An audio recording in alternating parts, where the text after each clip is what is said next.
Y'all, these last 2 days have been fully transparent, rough. First of all, I'm going to start by saying that the event was cool. It was it was a nice intimate rooftop event and I met some dope people for sure. So I want to just say that whatever I'm talking about has nothing to do with the event last night. In fact, the event was like one of the best parts of my trip here to Miami. It's my last day. I don't know if you guys can notice, but I'm in a new unit because my hotel room caught fire.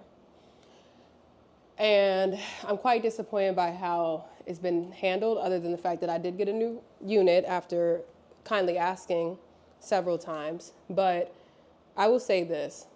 I own an Airbnb. Not I own, because I own the house. And I also run the Airbnb.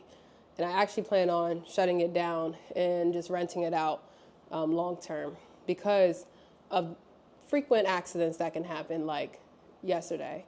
There was a lamp in the wall, and this I could tell this is a more updated unit, by the way. I was in more of an outdated building. There was a lamp in the wall that already felt overheated because when I was near it, it was super hot. Mind you, the room was a cool temperature, but when you're next to that lamp, it's super hot. But I tend to like to have one slight light on, so I left it on. I woke up around 2 o'clock in the morning, coughing my eyes out. My eyes were coughing my brains out, I'm sorry. My eyes were burning, throat hurts, still recovering from it. And there was a fire in that area, which was a small desk and then the in the wall installed lamp. I quickly put my clothes on it to prevent the fire from getting worse because it was, like I said, small, but it caused a lot of smoke in the actual room. So I threw it on there and then I went outside to look for help. But additionally, I did let the smoke air out of the room because it was so congested with smoke. There was nobody downstairs. Again, this is an Airbnb, but it was in a hotel. And I think I do have some previous clips of the hotel itself. But with that being said, there was nobody downstairs, no staff, no nothing, no maintenance, couldn't find anybody, which I found odd because even though it's an Airbnb, it is at a hotel. It's called Hotel St. Augustine off of Washington and 3rd. So I had, the firefighters had came, they quickly resolved it, but I was left in that room still. I obviously did not want to be there anymore. So I did ask to at least switch rooms temporarily just because, well, it's 3, 4 o'clock in the morning. I'd like to go to sleep. I had a long night at this point. I already just had the event.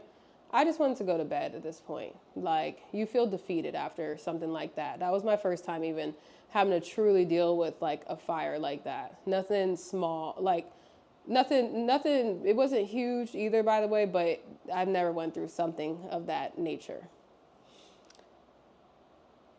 They switched my room to this unit this morning after asking them numerous times.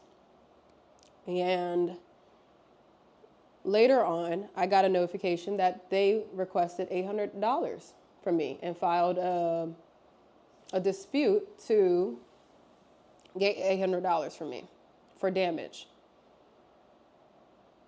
How did I damage something that I didn't start?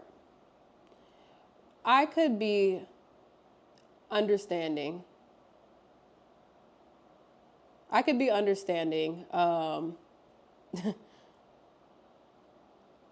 Wow, they said, and I'm actually reading it.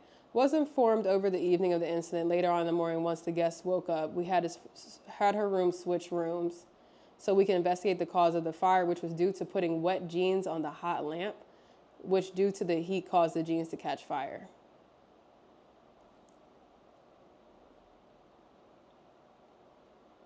The wet jeans, I had to laugh at it because that doesn't make sense, number one, but why would I put wet jeans on a regular lamp. What happened was I threw my jeans on the lamp to stop the fire, which it did. And then the firefighters put it in the sink.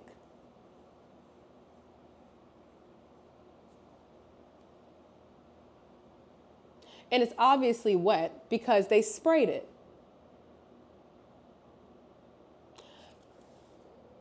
So they took a picture of the wet jeans in the sink and said that's what caused the fire.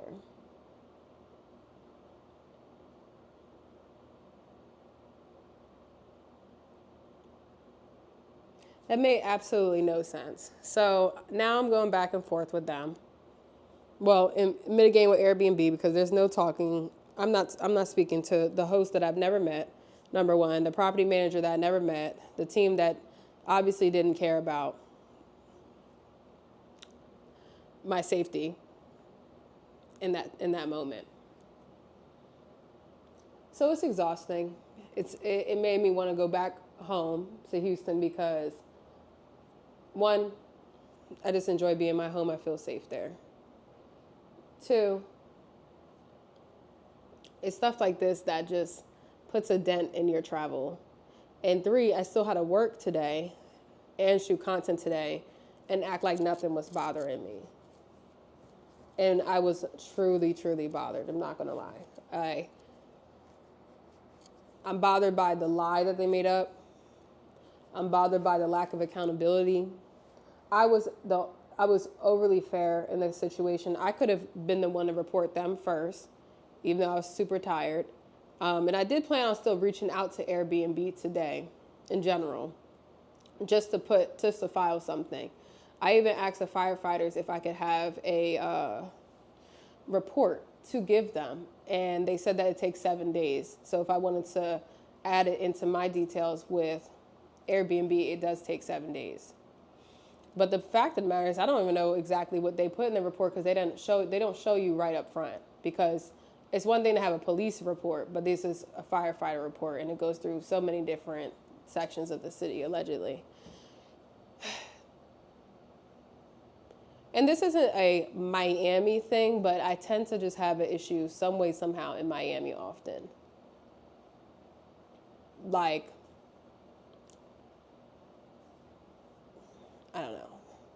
But I will say that I'm super glad that I got a lot of content done today. I got a lot done out the way. My purpose was to come for one of our community events and also to shoot content with my chief marketing officer, sit and get more ideas with him. And we have a ton of ideas to continue pushing through going into the month of February. This is being recorded at the end of January. I'm not gonna lie, I'm not even gonna do a lot of edits with this. I'm probably not even gonna edit this. I'm probably just gonna put all the videos together just to be real because I want it to feel authentic. But I'm just disturbed. And I'm actually a fan of Airbnb, even though I've had some fair share of issues. As someone who owns a marketplace, I truly understand the toughness it takes to build one and how dealing with the buyer and the seller, which in this case is the host, and the person that's staying, which me in this case, it's hard because you're not there. It's really hard to mitigate something that you're not there. It's like two people in a fight and you don't know who started it. So I do show empathy. I showed so much empathy in general, just with even still staying here, like, and all the things. But I already paid for this place. Unless I was getting a refund and knowing that the money was coming back to me, I wasn't going to go double book another place because their policies are their policies. And I even asked this morning, could I get a refund to go somewhere else if we're going to have all these problems, and they're still working on the case. And anyone who knows, Miami is not cheap to book. So I wasn't going to spend a bunch of money, hundreds of dollars, for the 2 days I'm here again somewhere else, because now it's a last minute booking. And I needed to stay in the area that I'm staying in to do what I needed to do.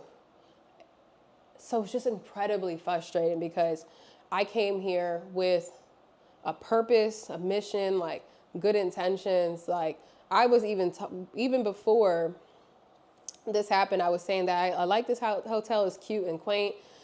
Maybe I'll end up coming back here in March because I'm tired of finding new places to stay all the time. Like I figure if I could just pre-book or build a relationship with the person that I already know, I could just reach back out to them and say, hey, I'll be back these dates. And we was trying to come up with even a good price because knowing that you're going to have repeat customers, sometimes they'll give you a discount, which they said they would be happy to extend 10% on their actual website. So it just makes me upset that like, wow, good intentions, show nothing but respect for the hotel, even honestly save people because I put my own clothes on the fire to prevent it from spreading out. Did everything that I was supposed to do and still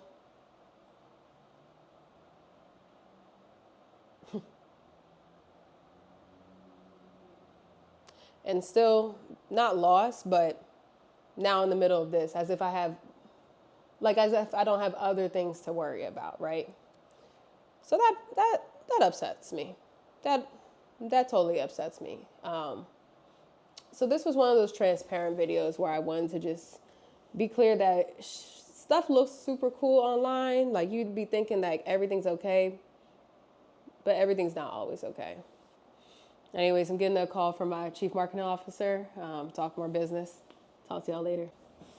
I'm actually back to finish this because I wrapped up my call pretty early.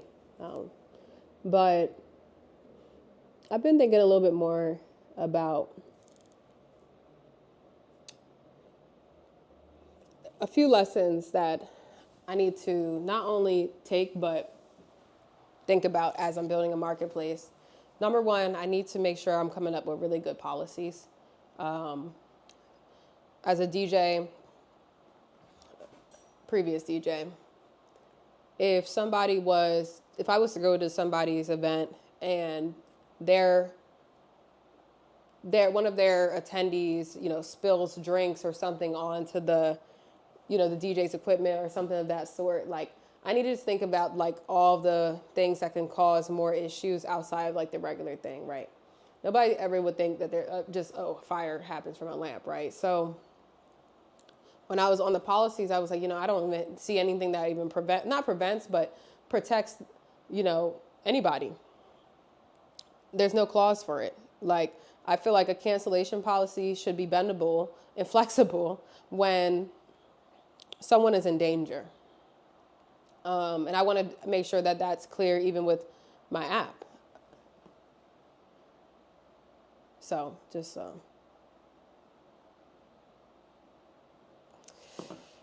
I'm just thinking about the future. Like today, I'm really tonight, because it's already going 7, I'm going to go grab dinner. I'm actually in a room that they upgraded me to that has an oven and stuff, but I'm not even in the mood to cook anything given the situation. But tonight I'm going to really be thinking and documenting policies, because there needs to be more clarity. And I realized I'm going to have to spend every single week updating policies and, adding more clauses, because I want people to feel heard. And I think that what makes me feel the most angry is that I don't feel heard.